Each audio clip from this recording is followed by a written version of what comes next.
TV조선 취재기자들이 전하는 뉴스의 중심, 보도본부 한나인, 저는 신효섭입니다. 오늘의 핫 키워드부터 알아보겠습니다. 네, 첫 번째 키워드는 법카 과일 대 고발 사주입니다. 여야가 설 연휴가 끝나자마자 거센 공방전을 시작했습니다. 국민의힘에선 오늘 한동훈 비대위원장이 직접 나서 공금으로 1,000만 원어치 과일 사 먹은 게 사실이냐며 이재명 민주당 대표의 법카 의혹을 꺼내들었고, 홍익표 민주당 원내대표는 고발 사주 의혹과 관련해 대통령과 한 위원장이 책임져야 한다고 공격했습니다. 두 번째 키워드는 다시 만난 조국의 강입니다. 조국 전 본부장관이 잠시 뒤 부산에서 기자회견을 열어 총선 출마 등 자신의 정치 진로에 대해 입장을 공식 발표합니다. 조 전 장관이 앞서 어제 문재인 전 대통령을 만나 정치 참여 의사를 전하고 문 전 대통령도 이해한다라고 하자 민주당 내부는 곤혹스러워하는 분위기입니다. 세 번째 키워드 영화 정치입니다. 국민의힘 정치인들이 설 연휴 기간 이승만 전 대통령을 다룬 다큐 영화 건국전쟁을 잇따라 관람하고 인증샷을 남겼습니다. 문재인 전 대통령과 민주당 이재명 대표 등 야권에서도 영화 길 위의 김대중 관람이 이어지고 있어 이 총선을 앞두고 보수 진보 두 진영의 영화 정치가 본격화하는 양상입니다. 다음 키워드 대구도 가능입니다. 개혁신당 이준석 공동대표가 한 라디오에 출연해 수도권 또는 대구 출마를 예고했습니다. 이 대표는 지도부급 인사들의 경우 후보 등록일을 앞두고 전략적 판단을 할 걸로 보인다며 다음 달쯤 출마지를 결정하겠다고 했습니다. 다음 키워드는 백현동 의혹 첫 판결입니다. 백현동 개발 의혹의 로비스트로 지목된 김인섭 전 한국하우징기술 대표의 1심 선고 결과가 잠시 뒤 2시 나옵니다. 백현동 사건의 첫 선고로 민주당 이재명 대표 역시 이 의혹에 연루돼 기소돼 있어 법원 판단에 관심이 쏠립니다. 마지막 키워드는 집단행동 일단 멈춤입니다. 정부의 의대 증원 정책에 반발하며 어제 오늘 밤사이 온라인 총회를 연 전공의들이 집단행동 계획은 언급하지 않은 채 비대위 체제 전환을 결정했습니다. 박민수 복지부 2차관은 집단행동 표명이 없어 다행이라며 환자 곁을 지키는 결단을 내려달라고 당부했습니다. 설 연휴를 끝내고 오늘부터 본격 총선 모드에 돌입한 여야 정치권, 설 민심에 대한 해석부터 상대를 강하게 저격하면서 극명하게 엇갈렸습니다.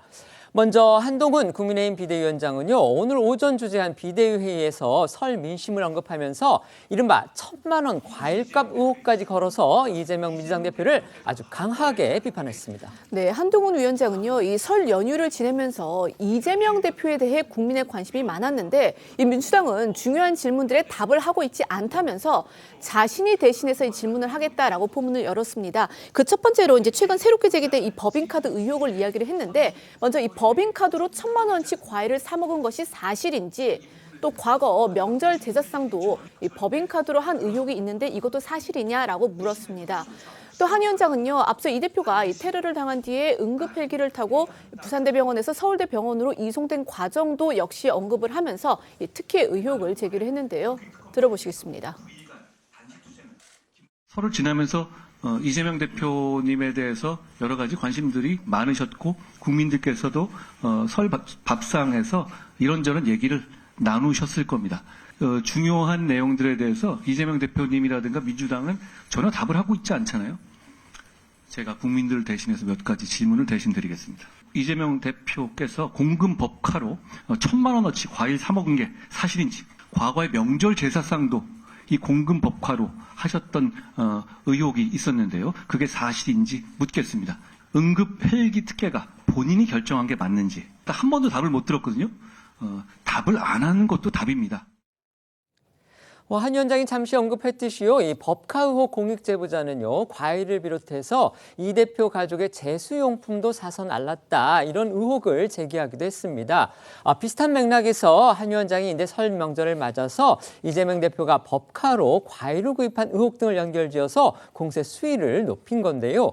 본격 총선 정국에 돌입을 하면서 재차 이 대표의 도덕성 문제를 띄우면서 또 자신 그리고 이 대표의 대결 구도를 선명하게 하려는 전략으로 보입니다. 네, 그렇습니다. 이 국민의힘은 앞서도 이번 총선 구도를 한동훈 대 이재명, 나아가 검사 대 피의자 구도로 끌고 가면서 민주당과 비교해서 도덕성에서 우위를 점하고 있다는 것을 강조를 해왔는데요. 반면 민주당은 윤석열 대 이재명 구도를 앞세우면서 윤석열 정권 심판론으로 맞서고 있는 상황입니다. 오늘 민주당의 홍익표 원내대표도 당회의에서 설 민심에 대해서 언급을 했습니다. 역시 윤석열 정권 심판론을 꺼내들었습니다. 네, 맞습니다. 이 홍 원내대표는 설 민심은 윤석열 정권을 심판하고 대한민국을 다시 세워야 한다는 것이라고 목소리를 높였고요. 앞서 진행된 윤 대통령의 신년 대담에 대해서도 비판의 날을 세웠습니다.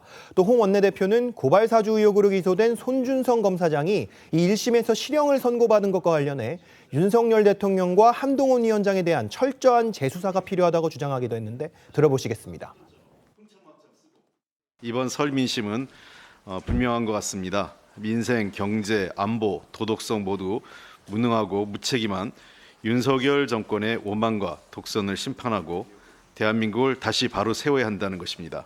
특히 신년 대담과 관련된 얘기가 많았습니다. 사과도 반성도 제대로 된 질문도 없는 대통령 홍보쇼에 대한 국민 공분이 가라앉지 않고 있습니다.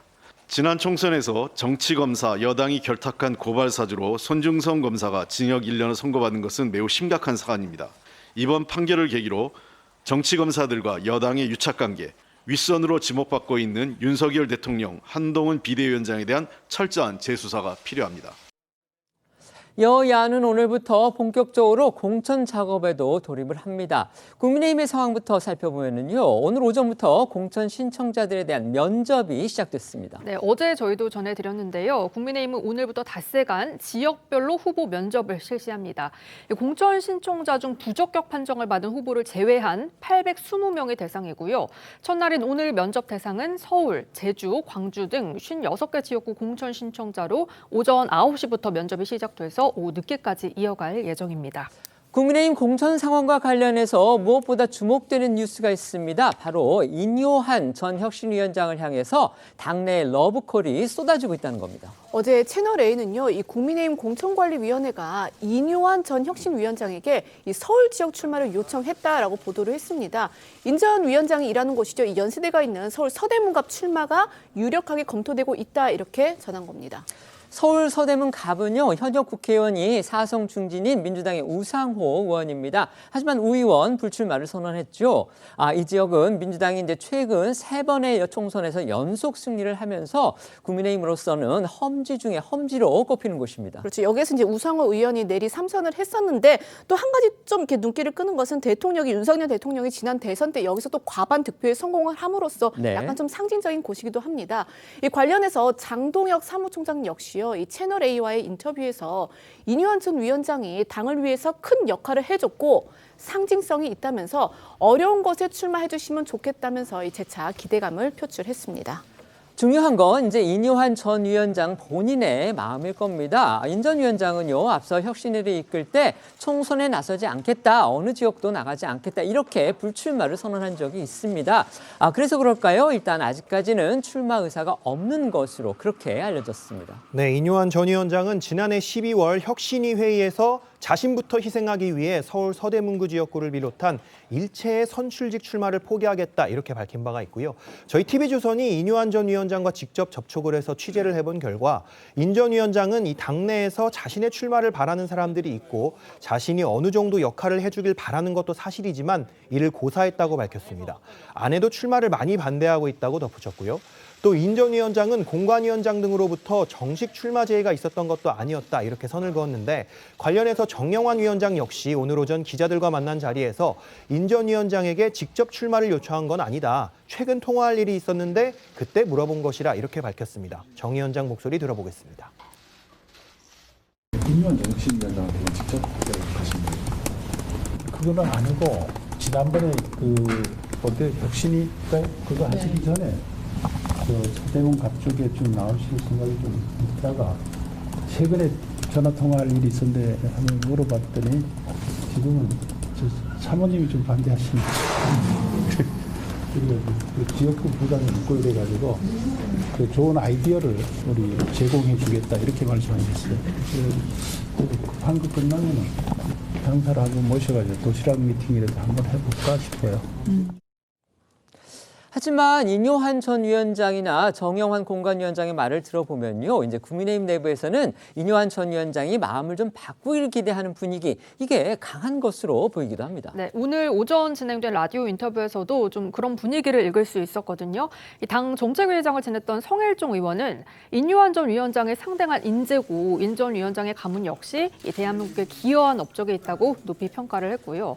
인 전 위원장이 마음을 좀 열어줬으면 좋겠다고 기대감을 드러냈습니다. 또 장예찬 전 청년 최고위원 역시 인 전 위원장이 출마를 결심한다면 당이 긍정적으로 혁신하고 있다는 상징이 될 수 있을 거라고 밝히기도 했는데요. 이 두 사람의 목소리 들어보겠습니다.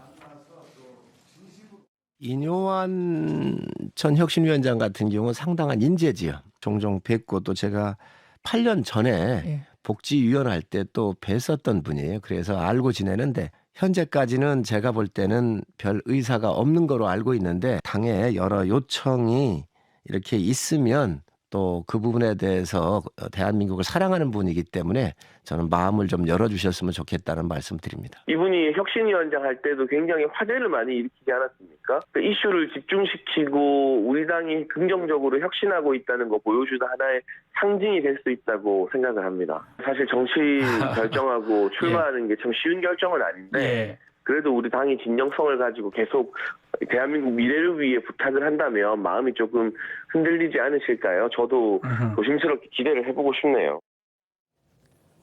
말씀드린 대로 국민의힘 오늘 이 지역구 후보 면접 첫날이었습니다. 이것도 물론 관심을 모으고 있지만요. 일부 유력 후보들의 지역구 재조정 얘기, 이 얘기가 또 많이 흘러나와서 여기에도 시선이 모이고 있습니다. 당 지도부가 영남 중진 그리고 용산 핵심 참모부터 이 서울 중성동을 비롯해서 이 공천시청자가 많이 몰린 일부 지역구의 경우에 재배치를 검토할 것이다. 이런 보도가 나오고 있는 겁니다. 먼저 험지 출마 요청을 받았던 삼선의 조혜진 의원이 이를 수용해서 경남 김해을로 지역구를 옮기겠다고 오늘 공식 선언했습니다. 이로써 서병수, 김태호 의원에 이어서 세 번째 영남 중진의 험지 차출이 성사됐습니다. 네, 이 4월 총선을 앞두고 국민의힘은요, 민주당이 현역으로 있는 영남권 지역구를 중심으로 해서 이 3선 이상 중진들에게 험지 출마를 요구를 하고 있는데요. 앞서 이 중진 희생의 신호탄이 된 5선의 서병수, 3선 김태호 의원에 이어서 오늘 조혜진 의원도요, 당이 요청한 김해을 출마를 수락했다고 밝혔습니다. 조 의원은요, 이 김해을 지역에서 제도 남지 않게 자신을 태울 것이라면서 이 낙동강 벨트 지역 탈환 의지를 드러냈는데요. 오늘 조 의원의 목소리 들어보시겠습니다. 낙동강 전선에서 이기면 인천 상륙도 가능하고 서울 수복도 이루어질 거라는 희망 때문입니다. 당의 요청을 받아들인 것은 이 대의에 공감하기 때문입니다. 김해을에서 저는 사력을 다할 것입니다. 제도 남지 않게 저를 태울 것입니다. 조혜진 의원의 현 지역구, 그러니까 이번 3선을 한 지역입니다. 경남 밀양, 의령, 함안, 창녕 이곳이 현재의 지역구인데 지금 김해을로 지역구를 옮기도록 하겠다 이렇게 발표를 한 겁니다. 역시 희생 대상으로 거론됐던 사람이 있죠. 바로 4선의 김기현 직전 대표인데 현 울산 남구을 지역에 잔류하는 쪽으로, 그러니까 지역구를 옮기지 않는 쪽으로 가닥이 잡혔다고 합니다. 맞습니다. 이 앞서 당일각에서는 김기현 전 대표가 민주당이 차지한 울산 북구에 출마해야 한다며 험지 출마 대상에 포함됐다는 말이 나오기도 했는데요.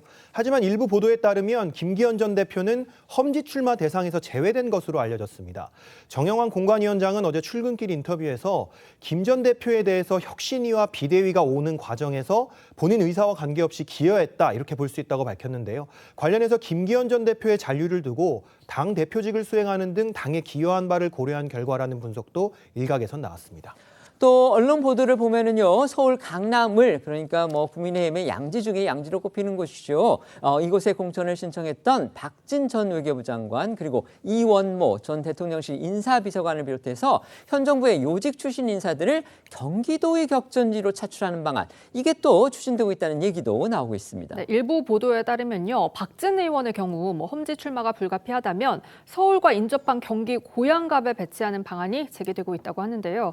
또 같은 맥락에서 윤석열 대통령의 핵심 측근인 이원모 전 비서관의 이 경기 지역 차출설도 나오고 있습니다.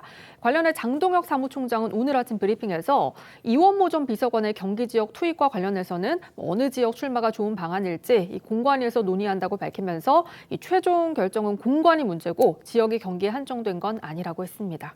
장 사무총장은 또 이 박진 의원에 대해서도 지금 있는 지역, 그러니까 이제 현 지역구인 서울 강남을에서 면접 실시를 하고 다음 문제는 다음에 논의하겠다 이렇게 밝혔는데요. 박진 장관은 오늘 문자 메시지를 통해서 이 지역구 이동과 관련해 아직 정해진 것은 없고 면접은 예정대로 진행하겠다 이런 입장을 알렸습니다. 저희도 뭐 이전에 잠깐 말씀을 드렸었는데 이렇게 이제 지역구를 옮기도록 이른바 험지에 차출된 중진 의원들의 경우에 대부분이 이른바 친윤 주류가 아니고요. 비주류라든지 중도 쪽에 가까운 의원들이기 때문에 이거 결국 비윤 속가내기 아니냐 지금 이런 지적도 일부에서 나오고 있고요. 그다음에 그 지역에서 어쨌든지 간에 지역구 관리 잘 해가지고 여러 차례 당선된 사람인데 왜 그 사람들이 피해를 받아야 하느냐 이거 형평성에 논란이 있는 거 아니냐 이런 식의 어떤 비판적인 의견도 나오고 있습니다. 이런 부분과 관련해서 한동훈 비대위원장이 오늘 기자들의 질문을 받았는데 입장을 밝혔습니다. 네, 이 한동훈 위원장은 오늘 출근길에서 영남권 중진 의원의 지역구 재배치 전략과 관련해 형평성 논란이 제기된다는 언론 질문을 받았습니다. 한 위원장은 이에 대해서 강세 지역에서 오랫동안 봉사해왔던 중진들은 자체 힘을 갖고 있기 때문에 이 여당이 이기는데 재배치가 필요하다고 했습니다.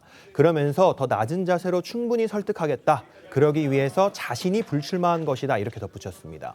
또 서울 강남을에서 공천 신청한 이원모 전 비서관의 경기 차출 보도에 대해선 다른 곳에서 싸워서 이길 수 있는 분들이 헌신해서 다른 곳에서 이겨주면 굉장히 쉬운 산수다 이렇게 말했는데요. 오늘 목소리 듣고 오시죠.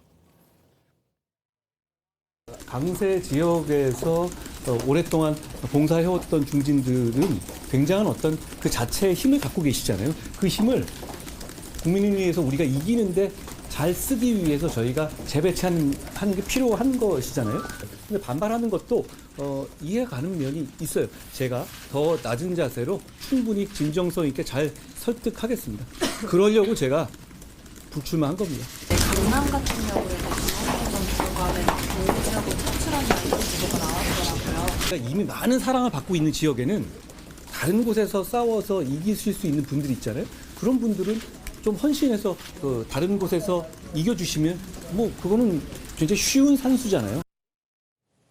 여당의 공천 전략과 관련해서 새롭게 부각되는 흐름이 또 있습니다. 이제 서울 중성동 을처럼요. 이 공천 신청자가 몰린 그것도 아주 유력한 인사들이 한꺼번에 몰린 일부 과열 지역에 대해서는 그 신청한 사람들을 다른 지역으로 이렇게 나눠서 재배치하는 방안 이것도 검토할 것이라고 합니다. 네, 정영환 공관위원장 오늘 출근길에 동일 지역에 우리 인력이 몰린 경우에는 좀 재배치해서 승리해야 할 것 같다면서 특히 서울 지역에서 그런 부분이 좀 있을 것 같다라고 밝혔는데요.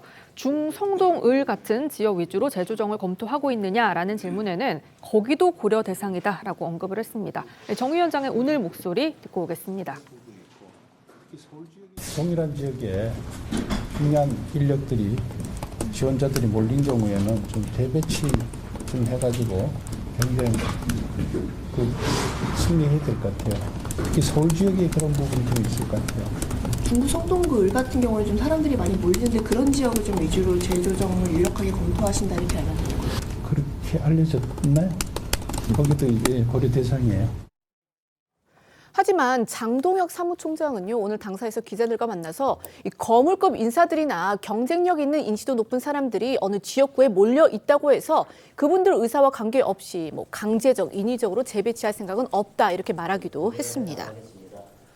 국민의힘 내부에서 공천 문제, 이제 뭐 주요 인물들의 공천 상황이라든지 총선 지역구 출마 문제 이런 것들이 이제 하나씩 이렇게 나오기 시작하고 있습니다. 그런데 어제 오늘 새롭게 부각하는 인물이 있습니다. 바로 인요한 전 혁신위원장입니다. 사실 혁신위의 성패 부분에 대해서는 그 이제 해산할 당시만 해도 결국 남은 거 하나도 없지 않느냐 이런 지적이 나왔는데 지금까지 이렇게 흘러온 결과를 보면 결과적으로 중진이라든지 그다음에 친윤 실세들의 이른바 험지 출마 요구 이게 상당 상당 부분 지금 현실화하고 있는 분위기 때문에 혁신위가 실패한 건 아니구나 이런 지금 재평가가 이루어지고 있다는 얘기도 나오고 있습니다. 그렇기 때문에 과연 이뇨한 전 위원장이 지역구에 나설지 만약에 나서게 된다면 국민의힘의 어떤 또 다른 카드가 될 수 있을지 여기 이 부분을 주목하는 분들이 적지 않은 것 같습니다. 어떻게 보십니까? 그렇습니다. 이뇨한 혁신위가 지금 깔아놓은 그런 이제 쇄신과 혁신의 어젠다들이 지금 한동훈 비대위에서 하나하나 실현되고 있는 것 아닙니까? 사실 장제원 의원의 불출마서부터 지금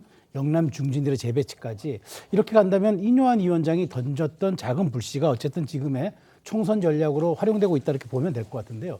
근데 중요한 건 수도권도 지금 뭐 중진 재배치, 그러니까 쉽게 말해서 수도권도 벨트 차원의 전략을 지금 하지 않습니까? 그러니까 말하자면은 수원은 수원 벨트, 한강은 한강 벨트 이렇게 하는데 그럼 지금 험지라고 있는 강북 벨트는 어쩌면 이뇨한 위원장이 정말 말하자면 가장 선도마 형태로 나갈 수 있겠다. 그래서 지금 현재는 제가 보기에 이뇨한 위원장도 거부하고 있지만 아마 당의 요청이 계속 이어진다면은 강북 벨트의 가장 상징적인 그런 자원으로서 저는 징발될 수 있다고 보고 또 그런 헌신성을 또 이뇨한 위원장이 보여준다면은 상당 부분 수도권 전선에서는 순기능의 영향을 발휘할 수 있을 것이다. 저는 그렇게 전망합니다. 네. 지금 여당의 이제 수도권 전략의 난맥상을 좀 보여주는 한 측면이라고 보여지는데요. 실제 지금 수도권, 서울이나 경기 쪽에 중량감 있는 후보들이 그다지 눈에 띄지 않습니다. 지금 중성동 을이라든가 뭐 강남 서초는 일단 제외하고요.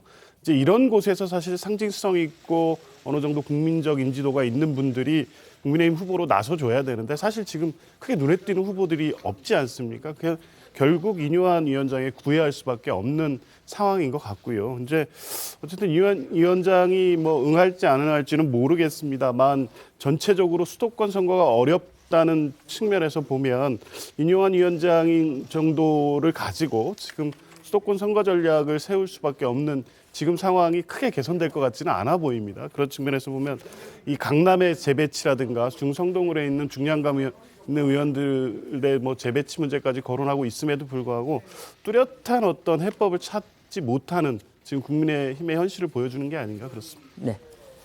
여당은 4월 총선을 겨냥한 시대 정신으로요, 이른바 86 운동권 청산론 이걸 내세우고 있습니다. 이를 두고서 민주당 홍익표 원내대표가 독립운동가를 깎아내렸던 친일파 논리와 같다 이렇게 맞받았죠. 그런데 이를 두고서 오늘 한동훈 국민의힘 비대위원장이 직접 나서서 또 직격을 했습니다. 결국 공방 확산하고 있는 그런 양상입니다. 네, 말씀하신 것처럼 민주당 홍익표 원내대표는요, 어제 한 라디오 인터뷰에서 한동훈 위원장이 주도하는 이른바 이 운동권 청산론에 대해서 독립운동가들을 폄하했던 친일파들의 논리와 똑같다 이렇게 이제 발언을 했습니다. 즉 해방 이후 이 관료 조직을 차지한 친일파들이 독립운동가를 깎아내렸던 것을 뭐 연상시킨다라는 건데요. 홍 원내대표는 어제 오후 이 국회에서 열린 기자간담회에서도요, 민주화 운동 세력이 전면 퇴진해야 한다는 것은 이 민주화 운동의 성과를 정면으로 부인하는 것이다라고 강조를 하면서 이 여당의 운동권 청산론에 날을 세웠습니다. 이러자 여당에선 독립운동가를 폄훼하는 막말이라는 비판이 쏟아졌는데요. 국민의힘 김민수 대변인은 논평을 통해 나라를 위해 목숨을 내어놓고 일제에 맞섰던 독립운동가들을 어떻게 민주당 운동권 특권 세력과 비교하냐며 국민께 사과하라고 질타했고요.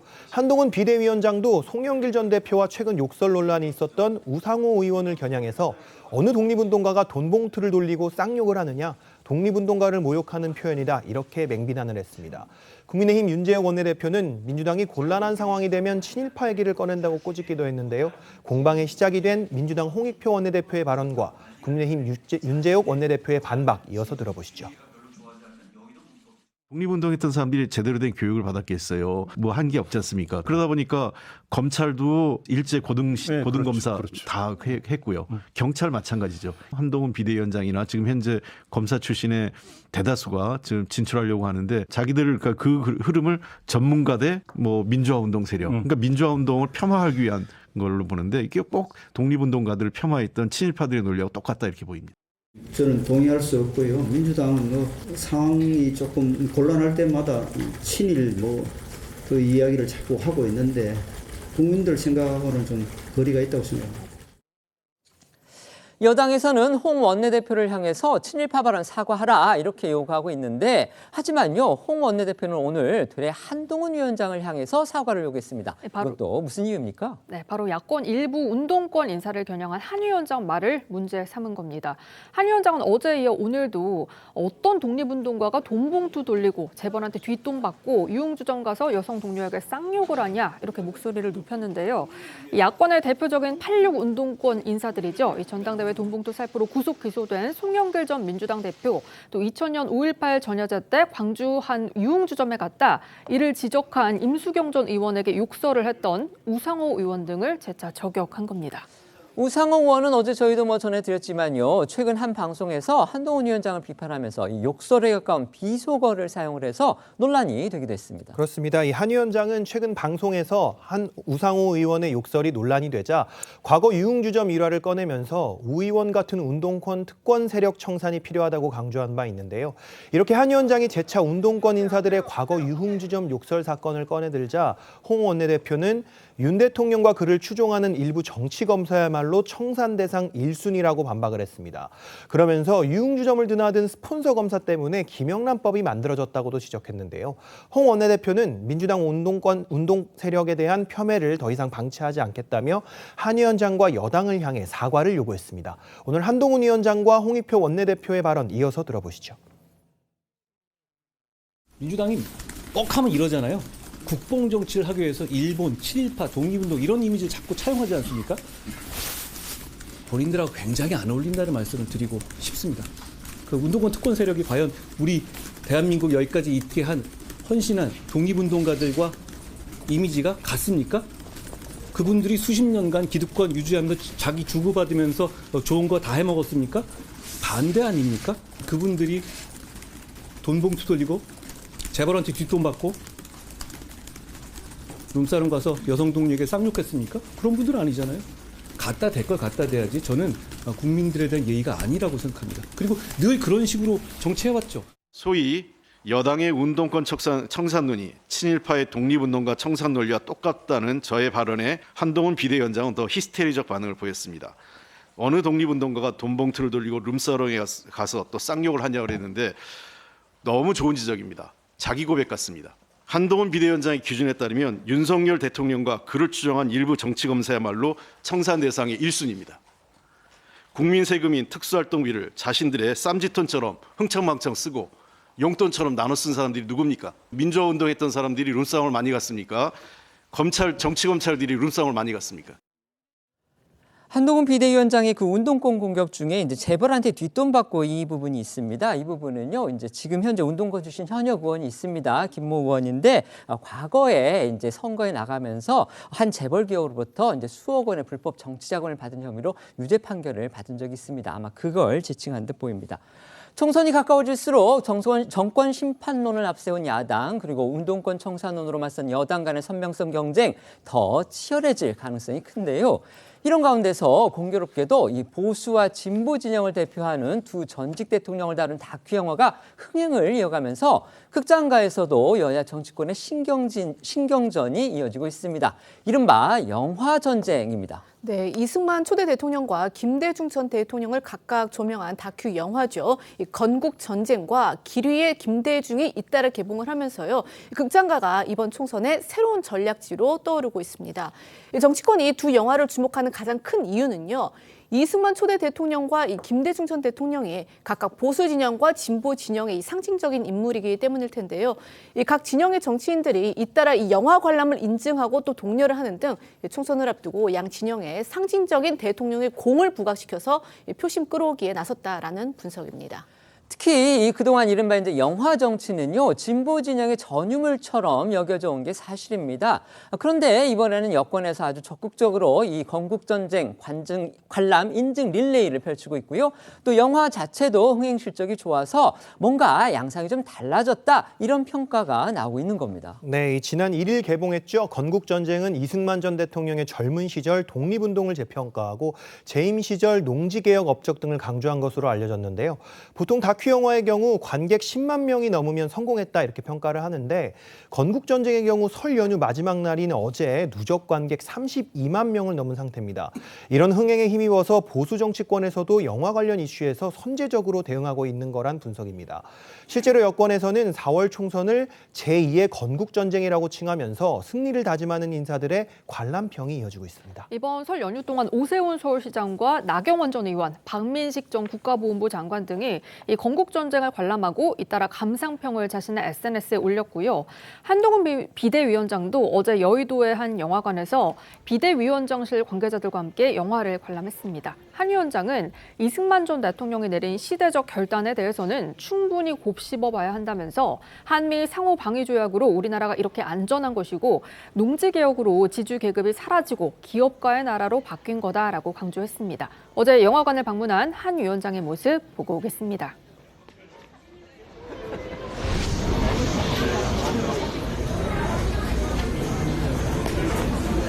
이승만 대통령에 대해서 여러 가지 평가가 있을 수 있고 공과 과가 다 있을 수 있죠. 대한민국이 여기까지 오게 되는 굉장히 결정적인 중요한 결정을 적시에 제대로 하신 분이라고 생각합니다.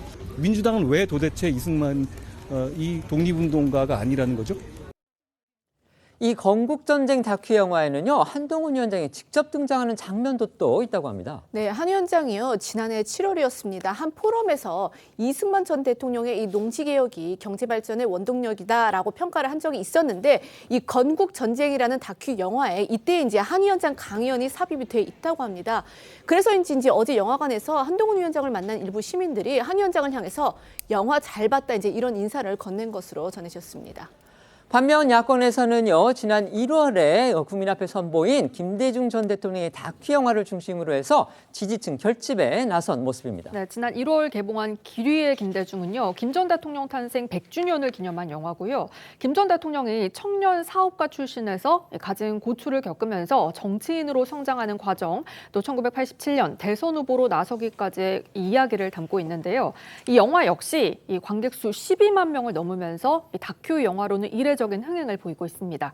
민주당 이재명 대표는 영화 개봉을 앞두고 지난해 12월 김부겸 전 총리 등과 직접 시사회에 참석했고요.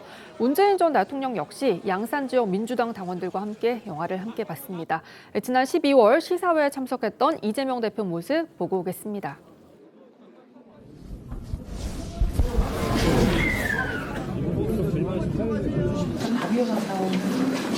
김대중 대통령께서 여러 제치해 오신 민주주의의 길 잘 지켜나가도록 노력하겠습니다.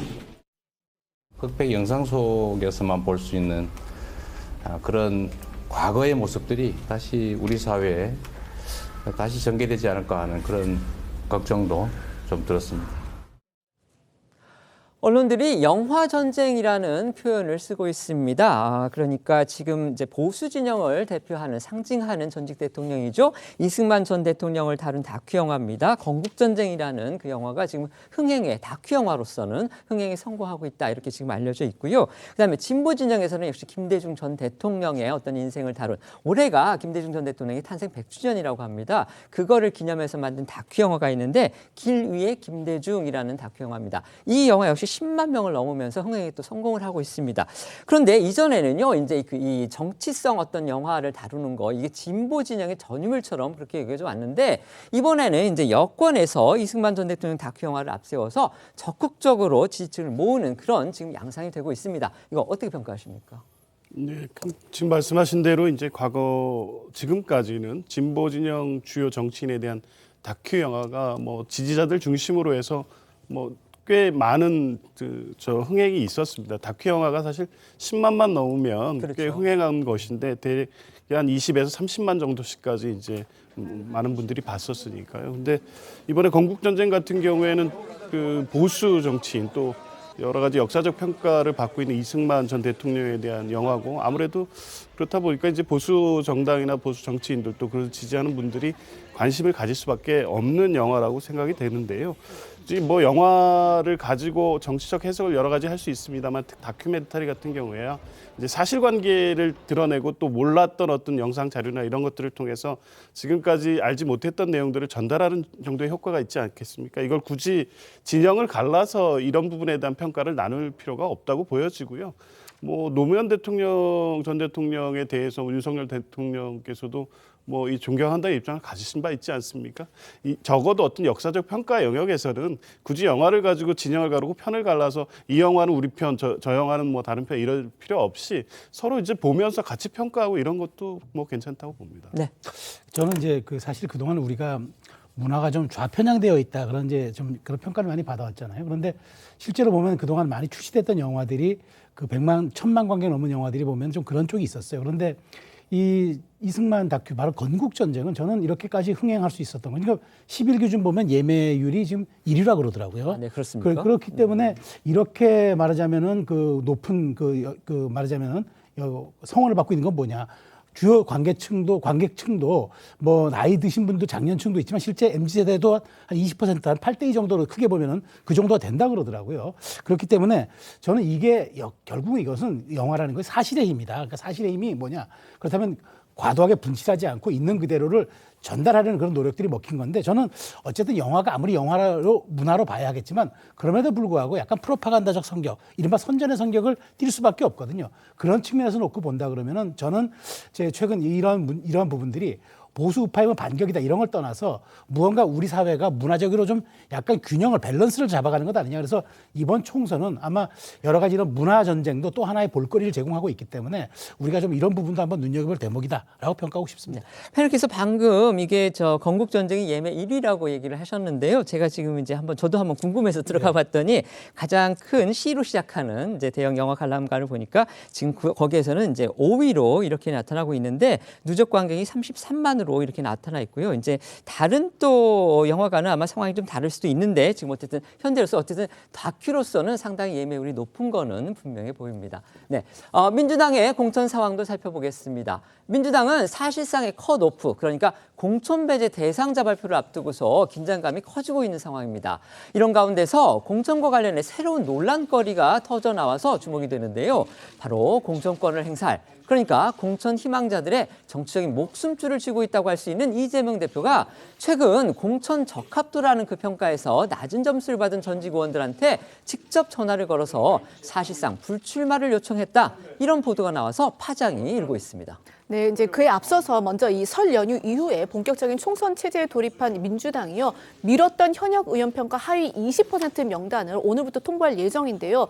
이 하위 10에서 20% 거기 이제 포함이 되게 되면은 경선 과정에서 본인 득표율의 20%를 그리고 또 이 최하의 10%는요. 30%나 감산이 될 수 있기 때문에 사실상 이제 공천 배제다, 컷오프다 이런 이제 평가가 나오는데 여기서 이제 중요한 것은 주목이 되는 것은 이제 누가 포함이 되느냐 이거겠죠.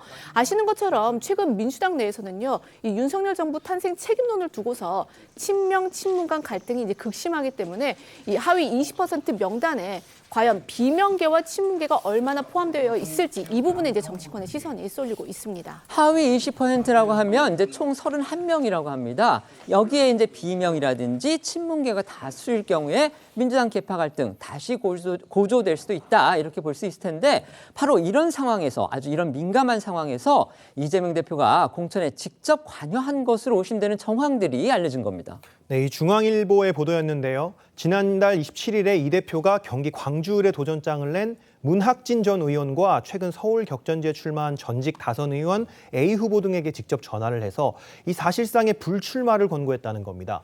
문 전 의원은 중앙일보에 이 대표가 통화해서 본인이 출마를 준비하고 있는 경기 광주을 지역 공천 적합도 조사 결과를 설명한 뒤에 1위 후보와의 차이가 크다는 취지의 이야기를 전했다 이렇게 말을 했는데요. 문 전 의원은 저희 TV조선과의 통화에서는 이 대표가 자신에게 이 형님이 꼴찌다 이런 말을 했다고도 전했습니다. 공천 적합도에서 유리 후보와 격차가 큰 꼴찌다. 후보들 입장에서 이런 얘기 들으면 그러니까 결국 출마들 접으라고 통보하는 거 아니야? 이렇게 받아들여질 가능성 크다고 볼 수밖에 없습니다. 그렇습니다. 이 때문에 문 전 의원은 저희 TV조선과의 통화에서 이게 무슨 공천이냐, 망천 아니냐 이렇게 불만을 표시하기도 했고요.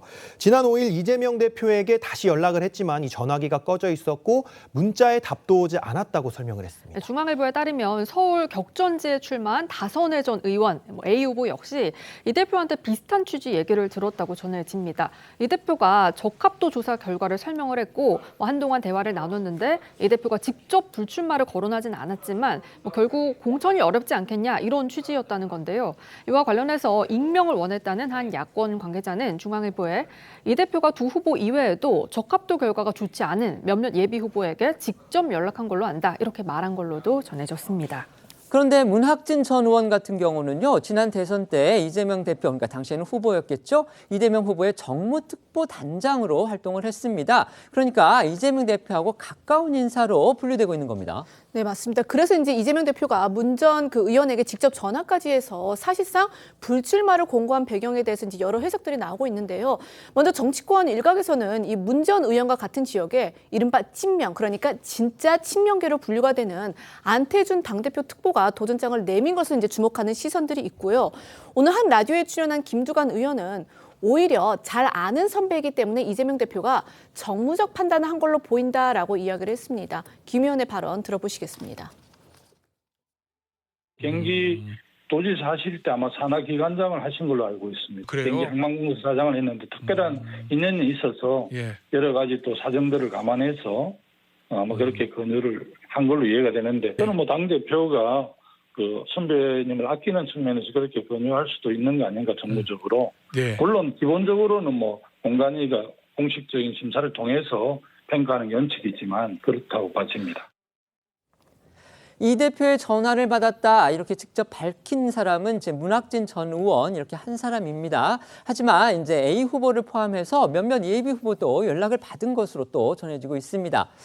예민한 공천을 앞두고서 당대표가 직접 그것도 적합도 조사 결과를 설명하는 것. 그런데 이 적합도 조사라는 게, 결과라는 게 이 공식적으로 발표된 것도 아닙니다. 근데 그거를 이제 대표가 개인적으로 입수를 했는지 어땠는지 모르겠지만 하여튼 그걸 들어서 후보들한테 직접 얘기를 했다. 이거 역대 정당의 공천사에서 흔히 볼 수 있었던 광경은 아닌 듯합니다. 그렇습니다. 일단 이 대표가 언급했다는 적합도 조사는요. 공천 심사를 위해서 각 지역 권리당은 50%, 일반 국민 50%를 대상으로 ARS, 그러니까 자동 응답 전화 방식의 여론조사라고 하는데요. 이러한 적합도 조사는 공천 심사 총점 100점 중에 40점을 차지해서 비중이 크고 특히 특별 당규에 따라서 1, 2위 후보 조사 격차가 20%포인트 이상 벌어지면 단수 공천을 하는 근거가 됩니다. 때문에 당 일각에서는 앵커가 이제 지적하신 것처럼 공천이 마무리되지 않은 시점에서 최종 공천권자인 당대표가 일부 후보에게 이 적합도 조사 결과를 알린 건 부적절하다 이런 지적도 나온다고 하는데요. 문 전 의원은 중앙일보에 대표가 직접 불출마를 권고하는 취지로 말해 문제를 느꼈다며 당 원로들 사이에서도 적절치 않다는 뒷말이 나온다고 전했고요. 야권의 관계자는 공천에 전적으로 공관위가 키를 쥐어야 한다며 결과가 확정되지 않았는데 이 대표가 특정 후보의 사퇴를 종용하면 공천 과정에 왜곡될 수 있지 않겠느냐 이렇게 말한 걸로도 전해졌습니다. 이런 지적에 대해서 민주당 핵심 관계자는요, 이 JTBC에 이 대표가 통화한 취지는 선배 중진급 후보자들한테 새로운 후배들의 정치 입문 길을 터달라는 당부의 취지였다 이렇게 설명한 걸로 전해집니다. 또 이 대표가 국민 눈높이에 맞는 이 정치 쇄신 의지가 강하고 소위 말하는 올드보이 청산에 대한 의지도 있다면서 그런 의지를 실행하는 단계로 보여진다라고 덧붙였습니다. 하지만 일부 후보들에 대한 이 대표의 사실상의 불출마 권고가 오늘부터 통보될 현역 의원 평가 하위 20% 명단 발표와 맞물려서 이 민주당의 내부 갈등이 어떤 영향을 미칠지 여기에 주목하는 시선이 적지 않습니다. 하위 20% 명단에 비명계 그리고 친문계 의원들이 다수 포함된다. 이렇게 되면 반발, 불보듯 뻔하다고 봐야 되겠죠. 네, 결과에 따라서 뭐 친명과 친문, 비명 간 이 계파 갈등이 극심해지거나 심지어는 릴레이 탈당 가능성도 점쳐지고 있는데요.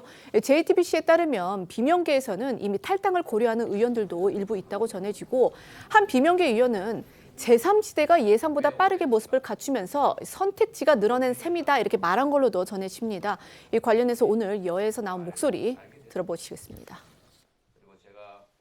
민주당 현역 의원이 얼마나 이탈할 거라고 예상하세요? 저는 한 20여 명 정도는 충분히 될 거로 보여져요. 그 볼륨에 플러스 마이너스가 있겠지만 그 정도 범위 내에서 이루어질 건데 그렇게 되지 않게끔 마지막까지 노력을 당연히 해야 되는 것이고요. 20명까지는 이제 국민의힘에서 원하는 숫자를 그렇게 말씀하신 것 같고 글쎄요. 우리 이제 지도부가 하나하나의 공천 룰을 어떻게 만지느냐에 따라서 그분들의 행보도 달라질 수 있는 아주 살얼음 같은 상황이기 때문에 지도부의 역할이 어느 때보다 중요한 때인 건 맞는 것 같습니다. 민주당 지도부의 고민을 깊게 하는 이슈가 한 가지 더 있습니다. 바로 조국 전 법무부 장관의 정치 참여인데요. 신당 창당을 통한 총선 출마가 핵심이죠. 어제 문재인 전 대통령을 예방해서 신당 창당을 시사했던 조 전 장관, 잠시 후인 2시에 기자회견을 갖고 자신의 결정을 공식 발표합니다. 네, 조 전 장관은 앞서 어제 오후 경남 양산의 문재인 전 대통령 자택을 찾아서 이번 총선 참여를 사실상 공식화해서 눈길을 끌었는데요. 조 전 장관은 어제 문 전 대통령과의 저녁 식사에 앞서 나눈 환담에서 이번 총선에서 무도한 윤석열 검찰 독재를 심판하는데 미력 하나마 힘을 보태겠다며 신당 창당을 통해서라도 윤석열 정권 심판과 총선 승리에 헌신하겠다고 말했습니다. 조 전 장관은 문 전 대통령 예방에 앞서 노무현 전 대통령 묘역을 참배하면서도 현 정권 조기 종식과 민주공화국의 가치를 회복하기 위한 불쏘시개가 되겠다는 입장을 밝히기도 했는데요. 조 전 장관의 목소리 다시 듣고 오시죠. 법무부 장관 후보가 되고 임명되었을 때 저의 역할은 검찰개혁을 위한 불쏘시개가 되고자 하는 것이었습니다. 이제 저는 무도하고 무능한 윤석열 검찰 독재 정권의 조기 종식과 민주공화국의 가치를 회복하기 위한 불쏘시개가 되겠습니다. 어떠한 난관도 꺼리지 않고 걸어갈 생각입니다. 불쏘시개가 돼서 제가 하얗게 타더라도 걸어가겠습니다.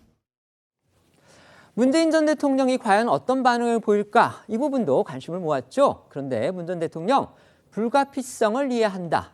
결국 호응한 것으로 알려졌습니다. 맞습니다. 문 전 대통령 조 전 장관한테 민주당 안에서 함께 정치를 할 수 있으면 좋겠지만 그게 어려운 상황이라면 신당을 창당하는 불가피성을 이해한다고 말한 걸로 전해졌습니다. 문 전 대통령은 그러면서 검찰 개혁을 비롯해서 더 잘할 수 있는 것으로 민주당의 부족한 부분도 채워내면서 민주당과 야권 전체가 더 크게 승리하고 더 많은 국민으로부터 사랑받길 기대한다고 격려했다고 합니다. 국민의힘 한동훈 비대위원장은요, 이런 상황을 겨냥해서 선거제 허점 때문이다. 결국 민주당과 이재명 대표에게 책임이 있다. 이런 식의 입장을 보였습니다. 네, 한 위원장은 오늘 출근길에서 이렇게 밝혔는데요. 도덕적으로 민주당에서조차 출마할 수 없는 조국 전 장관이 뒷문으로 우회해서 의원 배지를 달 수 있는 제도가 준연동형 비례제도다라고 꼬집었습니다. 그러면서 선거제는 누구를 당선되게 하는 것도 중요하지만 절대로 당선되지 않아야 하는 사람을 절대로 당선되지 않도록 하는 것도 중요한 제도다 이러면서 그런데 민주당이 추진한 제도는 그렇지 않은 제도이기 때문에 그 점에 대해서 책임져야 한다라고 비판을 했습니다. 목소리 듣고 오시겠습니다. 저는 조국 전 장관을 비난하고 싶지는 않아요. 그분도 국회의원이 되고 싶겠죠. 국민들께 제가 여쭤볼게요. 조국 씨가 국회의원이 될 수 있는 선거 제도가 국민의 의사를 반영할 수 있는 제도입니까? 아니면 조국 씨가 국회의원이 되는 것을 엄두도 못 내는 제도가 국민의 의사를 제대로 반영하는 제도입니까? 조국 씨 같은 사람이 국회의원이 될 수 있는 마법 같은 제도예요. 이 마법을 누가 부린 겁니까? 이재명 대표와 민주당이 부린 겁니다. 조국 전 장관 신당에 대해서 누구보다 촉각을 곤두세우고 있는 쪽 바로 민주당일 겁니다. 지금 민주당 안에서는요, 이 거리를 두면서 짐짓 회피한다거나 아니면 도움이 안 된다 이런 식의 회의적인 반응을 보이고 있습니다. 네, 이 민주당은 설 민심 기자간담회에서 조국 전 장관과 관련된 정당에 대해서 지금까지 논의한 바 없다면서 다소 거리를 두는 반응을 보였는데요. 고민정 최고위원은 오늘 한 라디오 방송에서 조 전 장관이 민주당으로 들어오겠다는 것도 아니고 민주당과 뭘 하겠다는 것도 아닌데 뭐 이래라 저래라 할 수 없는 상황이라며 지켜볼 수밖에 없는 상황이다 이렇게 말을 했습니다. 반면 박성중 대변인은 다른 라디오 방송에서 조 전 장관의 신당이 지역구에서 경쟁력이 있냐는 부분에 있어서는 대부분 회의적이라면서요. 비례공천위에서 판단해 결정할 것이라고 했습니다. 고민정 최고위원과 박성준 대변인 목소리 함께 듣고 오시죠. 이제 조국 수석이 만약에 이제 민주당으로 그 입당을 해서 뭔가를 하겠다고 한다면 그 고민이 굉장히 심했을 겁니다. 근데 지금은 그런 상황이 아니기 때문에 민주당으로 들어오겠다는 것도 아니고 민주당과 뭘 하겠다는 것도 아닌데 이래라 저래라 할 수는 없는 상황인 것이죠. 지켜볼 수밖에 없는 상황이고. 과연 그러면 전체적으로 이번 선거의 전략과 구도의 면에서 조국 전 장관의 신당과 같이 가는 게 맞냐라고 하는 부분은 또 다른 판단의 영역 아니겠습니까? 근데 이제 조국 전 장관의 신당이 지역구에서 경쟁력이 있냐라고 하는 부분에 있어서는 대부분 회의적 아닙니까? 아까 이제 박성준 대변인이 뭐 비례 공천위에서 판단을 결정할 것이다 이렇게 얘기를 한 것으로 기자가 리포트를 했는데 여기서 비례 공천이라는 말이 좀 낯서실 겁니다. 비례 공천이라는 거는 지금 민주당이 이제 그 개혁 연합 정당인가요? 비례 연합 정당을 지금 만들려고 하고 있지 않습니까? 이제 그거를 담당하는 당내 기구가 따로 있는데 아마 그것을 비례 공천이라고 표현을 합니다. 그런데요, 이들 두 사람에 비해서 보다 적극적으로 조국 신당에 대해서 비판적 목소리를 내는 그런 야권 인사도 있습니다.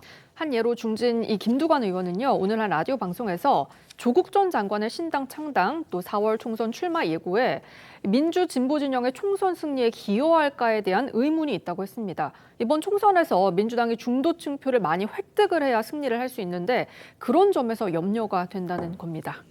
조 전 장관 앞서 말씀드린 대로요. 잠시 후인 2시에 자신의 고향이죠. 부산의 민주공원에서 총선과 관련해서 자신이 어떤 입장을 취할지 그거를 밝힐 예정입니다. 소식이 들어오면 전해드리도록 하겠습니다. 이제 이재명 대표의 사법 리스크 얘기 오랜만에 해보겠습니다. 네, 오늘부터는 이재명 대표의 사법 리스크와 관련한 법원의 선고가 줄줄이 예고돼 있습니다.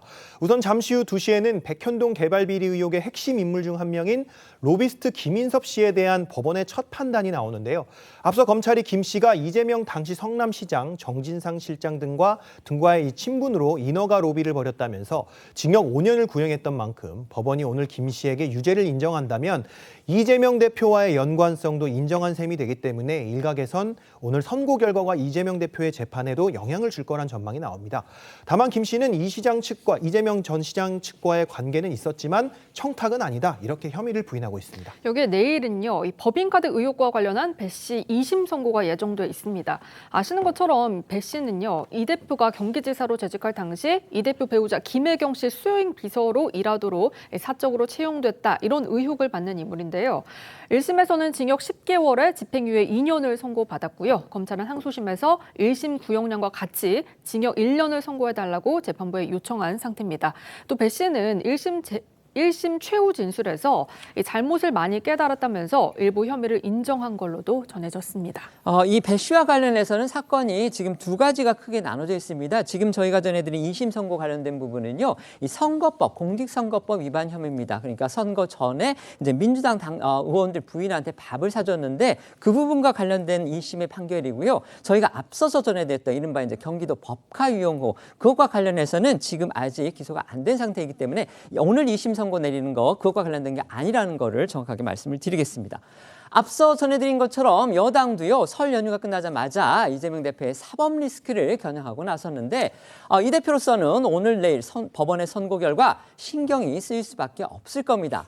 여기에 더해서요, 또 대장동 의혹의 핵심 인물이죠. 유동규 전 본부장이 이재명 대표의 지역구인 인천 계양을 출마, 이걸 본격화하면서 심지어 어느 정당으로 나가겠다 이런 또 의사까지 밝히고 나섰습니다. 맞습니다. 이 이재명 대표의 인천 계양을에 출마 의지를 드러낸 이 유동규 전 성남도경군 본부장이요. 앞서서 이 제3지대 합류 가능성을 언급을 했었는데 전광훈 목사와 손을 잡은 것으로 알려졌습니다. 유 전 본부장이 전 목사가 이 고문으로 있는 자유통일당에 입당을 해서 출마를 할 것으로 전해진 건데요. 자유통일당은 유 전 본부장이 내일 오전 10시에 이 통일당 중앙당사에서 입당 기자회견을 연다 이렇게 밝혔고요. 이 자리에서 유 전 본부장은요, 이 대표 지역구인 계양을 출마 선언과 함께 이 향후 포부 등을 밝힐 계획으로 알려졌습니다. 지난 2일 유 전 본부장의 목소리 다시 들어보시겠습니다. 이재명이 만약에 안 된다면 저도 안 되는 거고, 이재명이 된다면 저도 되는 겁니다. 이재명하고 저하고 똑같은 범죄를 지었는데 범죄자 이재명이 출마를 할 수 있다면 저도 출마를 할 수 있는 거라고 저는 생각하기 때문에 자신 있게 저도 출마를 할 생각입니다. 그래서 제가 계양에 출마를 하려고 합니다. 아시다시피 유동규 씨 아직 이제 여러 혐의로 지금 기소가 돼서 재판을 받고 있습니다. 하지만 아직까지 확정 판결이 나오지 않았기 때문에 조국 전 장관처럼 조국 전 장관도 2심까지밖에 지금 나오지 않았죠. 그렇기 때문에 출마하는 데 따른 법적 제한은 사실 없습니다. 하지만 어쨌든 나중에 대법원에서 하나라도 유죄 판결이 되면 설사 당선이 되더라도 그 의원직을 잃기 때문에 과연 이 출마가 적합한 것이냐 이 부분을 두고서는 어쨌든 논란이 일 수밖에 없기 때문에 그 부분은 저희가 또 짚어줘야 할 것 같습니다. 두 분 패널께 다른 질문을 드리겠습니다. 먼저 이 조기현 변호사께는요. 이재명 민주당 대표가 이 공천 적합도 결과가 좋지 않게 나온 몇몇 예비 후보들한테 직접 전화를 해서 사실상 출마하지 않았으면 좋겠다 이런 뜻을 전했다고 합니다. 물론 이제 이재명 대표가 그렇게 직접 얘기를 하지는 않았지만 그 전화를 받은 사람들은 그렇게 느꼈다는 겁니다. 이게 결국 당대표가 직접 선거에 관여를 한다. 이제 공천에 관여를 한다. 사실 민주당은 계속 시스템 공천이다. 그래서 사천 이런 거 없다. 친명 우위 없다. 이렇게 얘기를 했는데 이런 논란이 불거졌기 때문에 결국 이게 어떤 파장이 올지 주목이 되는 거거든요. 어떻게 평가하십니까? 전화를 받으신 분들 입장에서는 좀 당혹스럽고 불편할 수밖에 없는데 이게 진행된 어떤 결과를 바꾸는 내용을 일방적으로 통보한 것은 아닌 것으로 보입니다. 그러니까 적합도 조사라는 걸 통해서 사실은 당규에 따라서 단수 후보 지역으로 선정을 해버릴 수도 있고 그 실제 이 상위 1위 후보자의 차이가 격차가 심한 경우에는 경선에서 배제되거나 이런 결과가 나옵니다. 이걸 공천관리위원회에서 바로 발표할 경우엔 그렇다고 해서 이제 갈등이 없는 것은 아니거든요.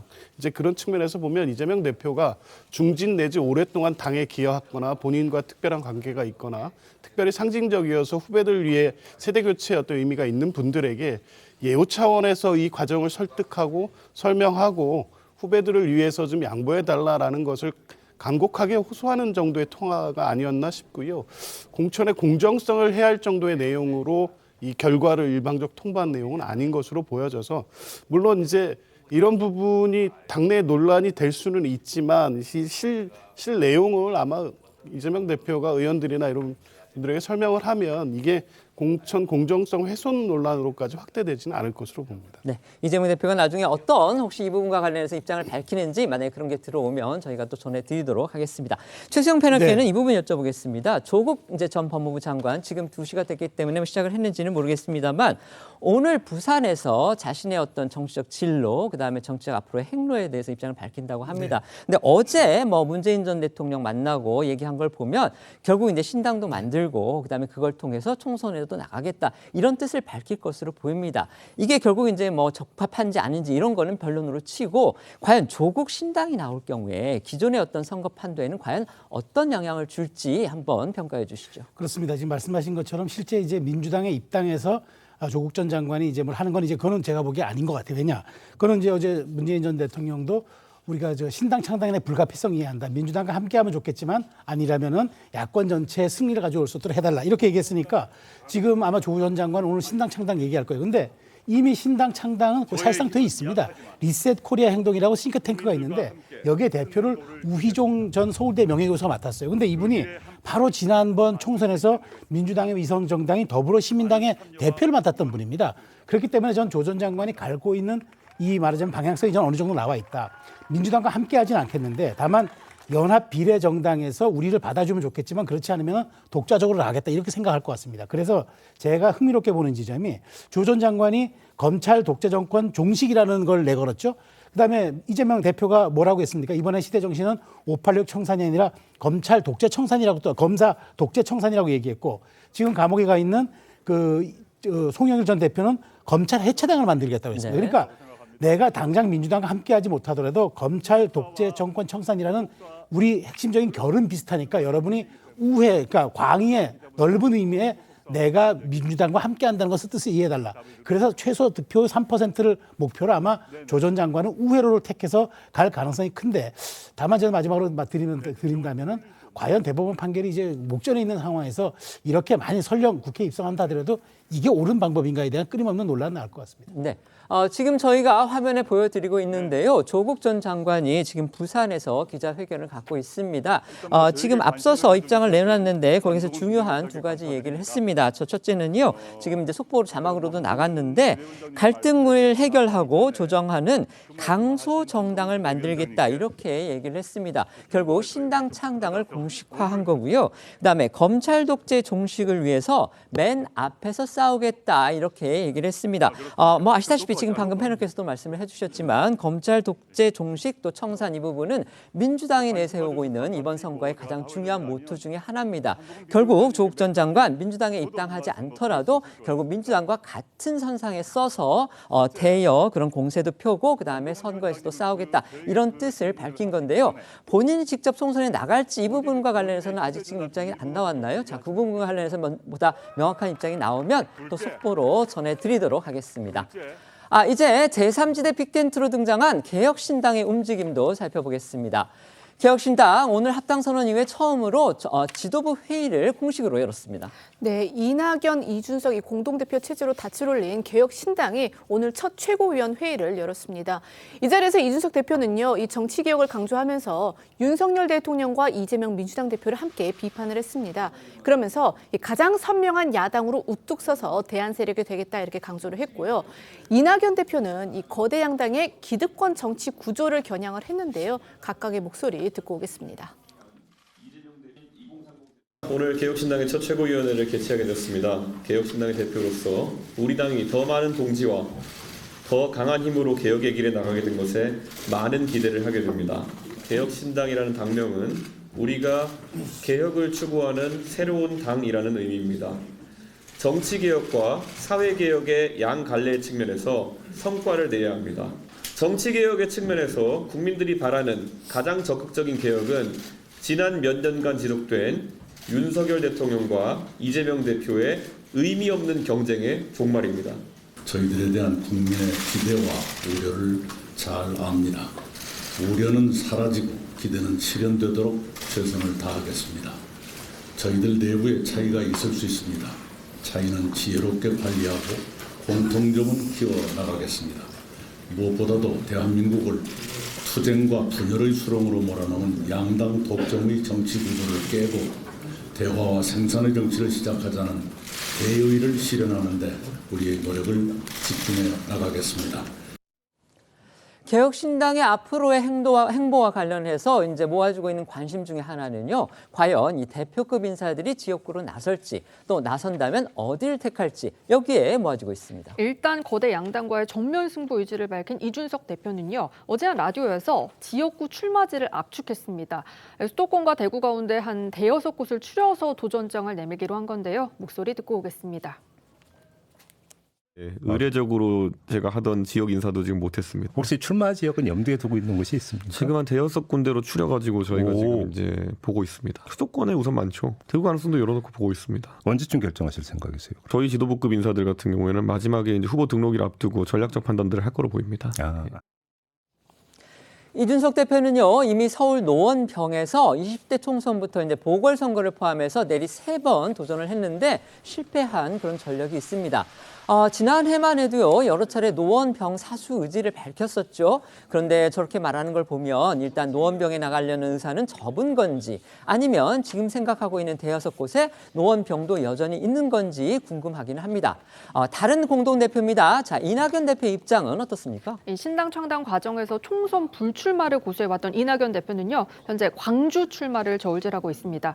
앞서 광주를 찾아서 출마 가능성을 시사한 바 있던 이낙연 대표, 오늘도 한 라디오에 출마 여부는 아직도 숙고 중이지만 출마를 한다면 광주를 최우선으로 검토하겠다라고 했거든요. 목소리 듣고 오겠습니다. 정치인이 말을 함부로 바꾸는 것은 바람직하지 않습니다. 제가 만약 출마한다면 광주를 최우선으로 검토할 것입니다. 제가 이렇게 말씀을 했죠. 광주에 가서 출마 여부는 아직도 숙고 중인데 만약 출마를 한다면 광주를 최우선으로 검토하겠다. 이렇게 말씀을 드린 바가 있습니다. 그 말씀에 변화가 없습니다. 우여곡절 끝에 이렇게 합당에는 성공을 했지만요. 정치권에서는 과연 이 4개 정파, 그러니까 개혁신당으로 모인 4개의 정파가 있죠. 이 정파들 간의 화학적인 결합이 가능하겠느냐. 이 부분에 지금 물음표가 나오고 있습니다. 주목해야 할 포인트들이 몇 개 있죠. 그렇죠. 이 개혁신당 지붕 아래 모인 이 4개 세력은 큰 틀에서는 물론 이제 양당 체제 극복이라는 목표를 공유하고 있기는 하지만 이게 이제 보수부터 지금 이념과 철학, 비전이 다른데도 게다가 지역 기반도 제각각이라서 화학적 결합이 쉽지만은 않다라는 한계가 있는 것은 또 사실입니다. 때문에 이 지지자들의 반발 등 후폭풍도 만만치 않은 모습인데요. 특히 과거 이 젠더 이슈를 놓고 충돌을 했던 이준석 대표와 류호정 전 정의당 의원의 결합이 이게 또 과연 가능할지 주목하는 시선도 적지 않습니다. 관련해서요, 이준석 대표는 어제 한 라디오에서 류 전 의원의 주장이 당내에서 주류가 될 가능성이 낮다고 본다라고 말해서 약간의 불씨를 남겼는데요. 목소리 듣고 오겠습니다. 류호정 의원의 생각에 여러 가지 생각이 있겠지만은 특히 뭐 젠더관이나 이런 거에 대해서 제가 동의하는 부분은 많지 않을 겁니다. 예, 저희가 통합을 했을 때 저희의 그 개혁신당의 그 주 지지층에서 큰 반발이 있을 수 있다. 예. 그런데 그에 대해서 저희가 또 그럼 어떻게 해달라는 방법을 제시하는 것도 사실은 난감한 지점이 있는 겁니다. 제가 류호정 의원의 주장들이 개혁신당 내에서 주류적인 생각이 될 수 있냐에 대해서는 가능성이 약하다 봅니다. 하지만 류호정 의원이 여기에 개인 자격으로 참여하는 것에 대해서 막을 수 있는 방법론이 우리에게 그럼 존재하냐에 대해 가지고는 또 약하다는 생각을 하는 거죠. 4개 정파가 정체성 그리고 정책 노선 면에서는 또 얼마나 합의점을 찾을지도 지켜봐야 할 텐데요. 이게 제3지대의 파괴력을 결정하는 주요 요인이 될 수도 있을 겁니다. 네, 여야의 기성정당에서는 벌써부터 개혁신당을 두고 반윤석열, 반이재명 외에는 어떠한 공통점도 찾기 힘들다고 지적합니다. 대북정책과 외교안보, 경제복지원칙 등에서 차이점을 보이는데 최근 이준석 대표가 도시철도 무임승차제 폐지를 발표했지만 이낙연 대표는 부정적인 게 대표적인 예로 거론됩니다. 또 4개 세력 중 일부는 병역 남녀 평등을 주장을 하지만 다른 세력들은 시기상조라며 반대하는 입장을 보이고 있는 것도 눈길을 끌고 있습니다. 당장 국민의힘 한동훈 비대위원장은 오늘 국회에서 기자들과 만나 개혁신당 파급력을 묻는 질문에 그 신당은 정체성이라는 게 정말 있냐, 영주권을 얻기 위한 위장결혼이다라고 비판했거든요. 목소리 듣고 오겠습니다.